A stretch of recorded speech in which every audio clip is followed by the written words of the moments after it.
ஃபோன்ல வருதுல இந்த ஃபோன்ல சரி அந்த தம்பி எனக்கு வேணும். அந்த தம்பி வேணும். சரி எப்படி தம்பி வரும்? எப்படி நம்ம இது மாதிரி அவங்க தம்பி வாங்கிட்டாங்களா அது மாதிரி நம்மளும் அந்த மாதிரி வாங்கி நம்ம வச்சுக்குவோம். என்னது 2 என்ன வேணும்? 2 அவங்க அம்மா அப்பா இருக்காங்களா நம்ம வச்சுக்குவோம் அது மாதிரி. 2 என்னது 2 என்ன வேணும்?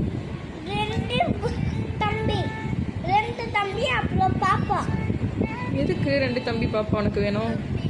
எனக்கு பிடிச்சிருக்காங்க. எப்படி வாங்குறது? எப்படியா நம்ம அப்பாட்ட சொல்லி வாங்கிடுவோம். ஏய் கடையில் இருக்கும். வேற பாப்பா கடையெல்லாம் வேற தம்பி கடையெல்லாம் வாங்கிக்குவோம். சரி எனக்கு 3 தம்பி வேணும். என்னது? எனக்கு 3 தம்பி வேணும். 3 தம்பி. 3 தம்பியா? 3 தம்பி வச்சு என்ன பண்ண போற?